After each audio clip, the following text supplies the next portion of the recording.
ఆశీర్వాదం.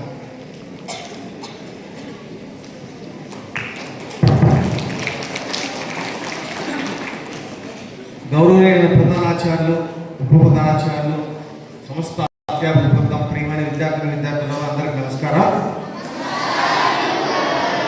అయితే ఈరోజు చాలా పరమ పవిత్రమైనటువంటి దినం, వసంత పంచమి. అంటే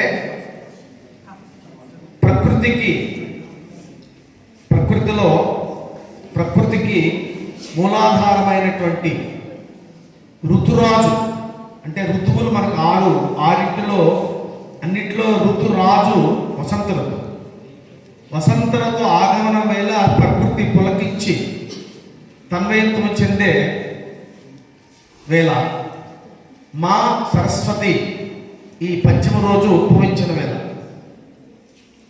ముఖ్యంగా విద్యార్థులకి అక్షర భిక్ష. ఎవరికైనా విద్యార్థులే కాదు, ఒక్క మాట మాట్లాడుతున్నామంటే, ఒక అక్షరం మనకు వస్తుందంటే అది జ్ఞానస్వరూపం, జ్ఞానానికి ప్రతీక. మా సరస్వతి, మా అంటే తల్లి, సరస్వతి అంటే ఏంటంటే అంటే సరస్సు, స్వతి అంటే ప్రవాహం, సరస్వతి అంటే ముఖే సరస్వతి అన్నారు. అంటే సరస్వతి వ్యాపిస్తుంది, ఒకరి నుండి ఒకరికి వ్యాపిస్తుంది. ఆమె వాగ్దేవి, పరాదేవి, భారతి, శారద, వాణి, ఏ పేరుతో పిలిచినా కూడా మనకు జ్ఞానాన్ని ప్రసాదించే దేవత ఈ సరస్వతీదేవి. ఇటువంటి పరమ పవిత్రమైనటువంటి రోజు మీరు ఒక్క నిమిషం చిన్నారులు పాట పాడుతుంటే మౌనంగా ఉండి దాన్ని స్మరించుకోవాలి. కనీసం ఆ విధంగానే మనకు అక్షరభిక్షటువంటి అపరిమిత జ్ఞానానికి ఏదైనా పరాకాష్ఠగా ఉందంటే ఆమె యొక్క దయాభిక్ష. అయితే ఆమె యొక్క కరుణా కటాక్ష వీక్షణాలు ఎవరికైతే పుష్కలంగా లభిస్తాయో వారే సమాజంలో సర్వోత్తమ స్థానానికి ఎదగలుగుతారు.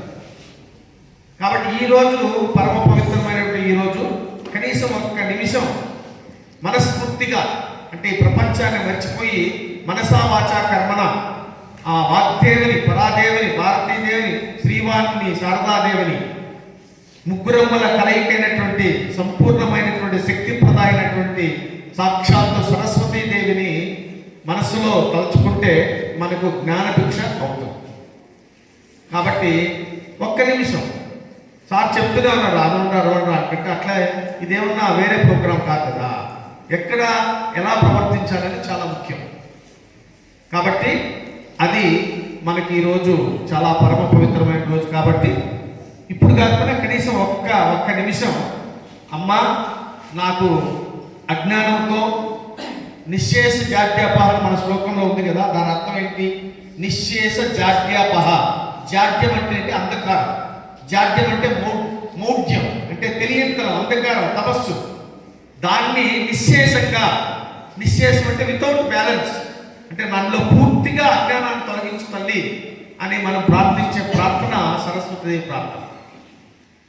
కాబట్టి చిన్నారులారా, చాలా మహత్తరమైనటువంటి రోజు. ఆ అమ్మని సాక్షాత్కరించుకోండి, మనసులో తలుచుకోండి, మీకు జ్ఞానము లభిస్తుంది. ఒకటి. రెండవది, మా చిన్నారులు చక్కటి ప్రదర్శన, అంటే నృత్య ప్రదర్శన అద్భుతంగా, మహాద్భుతంగా వాళ్ళు ఒక్క రోజులోనే ఇంత తయారు చేసుకుని ప్రదర్శించారు. వారికి ధన్యవాదాలు నేను తెలుపుకుంటాను. ఆ విధంగా తయారు చేసినటువంటి మేడం గారికి కూడా ధన్యవాదాలు. అటువంటి ప్రదర్శనలు మనకి కావాలి. వీలైనప్పుడల్లా కొన్ని అటువంటి ప్రార్థన గీతాలతో ఆలాపించినటువంటివి కావాలి. కాబట్టి ఆ విధంగా ముందుకొచ్చి చేసేవాళ్ళు ఉంటే కనీసం ఆ పేర్లు, ఆ మాటలు విన్నప్పుడు మన మనోశిక్షులు తెలుసుకుంటారు, జ్ఞానమో లభిస్తుంది. ఆ విధంగా ఆధ్యాత్మికంగా మంచి ముందుకెళ్తాడు. ఆధ్యాత్మికంగా వెళ్తే భగవంతుని స్మరించుకుంటూ మనం వేరే పనులు చేసేదానికి అవకాశం ఉండదు, చెడ్డ పనులు చేసేదానికి కానీ ఇంకో దానికి అవకాశం ఉండదు.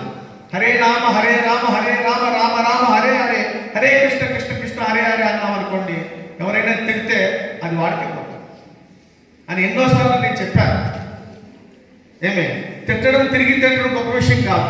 ఆ తిట్టినప్పుడు ఈ మాట అనుకుంటే ఆ తిట్టు అతనికే పోతుంది. కాబట్టి తగ్గించుకొని మా సరస్వతిని ప్రార్థించవలసిందిగా కోరుతూ, అయితే ఒక చిన్న విశేషము నేను రాసింది కాదు, ఒక చిన్నారి విద్యాలయం గురించి 4 మాటలు రాసింది. అది ప్రధానాచార్యులకు వినిపించే అందుకే నేను వచ్చింది. పేరు తర్వాత చెప్తాను. ఇది మన జవహర్ నవోదయ విద్యాలయ శ్రీ సత్యసాయి జిల్లా లేపాక్షి. ఇది మన జిల్లాలోని ప్రసిద్ధమైన విద్యాలయాల్లో ఒకటి. మన విద్యాలయ ప్రధానాచార్యులు గారు శ్రీ ఎం నాగరాజు గారు, ఆయన చాలా మంచివారు. ఆయన మన విద్యాలయం చక్కదిద్దుతూ మంచి మార్గంలో నడిపిస్తారు. అలాగే ఆయన మా మంచి చెడులు చూసుకుంటారు. మాకెన్నో మంచి విషయాలు చెప్తారు. మా విద్యాలయంలో ఒక పెద్ద గ్రంథాలయం ఉంది. దానిని సుమిత్ సింగ్ గురువు గారు చూసుకుంటారు. ఆయన మాకు ఎన్నో పోటీలు నిర్వహిస్తారు. మా విద్యాలయంలో 2 పెద్ద భోజనాలయాలు ఉన్నాయి. మా ఉపాధ్యాయులు కూడా అక్కడే భోంచేస్తారు. అక్కడ చాలామంది పనిచేస్తారు. మాకు చాలా రుచికరమైన వంటలు వండి పెడతారు. మా విద్యాలయంలో చాలామంది ఉపాధ్యాయులు ఉన్నవారు. అంతా చాలా మంచివారు. వారంతా చాలా బాగా బోధన చేస్తారు. మాకు తెలుగు బోధించడానికి కె సుధాకర్ గురువు గారు వస్తారు. ఆయన చాలా చాలా మంచివారు.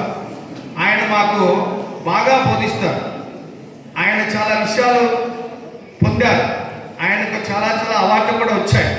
ఇలా చెప్పుకుంటూ పోతే ఇంకా మన విద్యాలయం గురించి చాలా ఉన్నాయి. ఈ చిన్న మాటలు ఒక చిన్న తరగతిలో ఒక అమ్మాయికి వెళ్ళినటువంటి మాటలు. ఎక్కడా కూడా ఒక అపశబ్దం కానీ మంచి అనేది 10 సార్లు ఉపయోగించు. అంటే మనసులో మంచి ఉంటేనే కదా మంచి బయట వస్తుంది. యద్భావం తద్భవతి అన్నారు. మన ఆలోచన ఎలా ఉంటే అలానే మనకు సాక్షాత్కరిస్తుంది. కాబట్టి పెద్ద పేజీలు రాయనక్కల్లా. పెద్దవాళ్ళు ఏమన్నారు? వాక్యం రసాత్మకం కావ్యం అన్నారు. ఒక వాక్యం చాలు, ఒక పదం చాలు. గొప్ప విషయం ఒక పదం చాటుతుంది. కాబట్టి ఆ చిన్నారికి నేను అభినందన తెలుపుతూ, శుభాకాంక్షలు తెలుపుతూ, ఇటువంటి ఆ అమ్మాయికి తగ్గినటువంటి విషయాలు రాయడం అనేది గొప్ప విషయం. కాబట్టి ఆ విధంగా మంచిగా ఉండడానికి, మంచిగా ప్రవర్తించడానికి, మంచి అలవాటు నేర్చుకోవడానికి మన విద్యాలయం ఏమే. కాబట్టి ఆమెకి తెలిసిన విషయాలు చాలా చక్కగా చెప్పడం కూడా గొప్ప విషయం. ఈ వసంత పంచమి సందర్భంగా ప్రత్యేకంగా అమ్మాయి నేను అభినందిస్తూ, శుభాకాంక్షలతో ఈ అవకాశం ఇచ్చిన ప్రధానాచార్యులకి, ఉప ప్రధానాచార్యులకి ధన్యవాదాలు తెలుపుతూ సెలవు తీసుకుంటాను.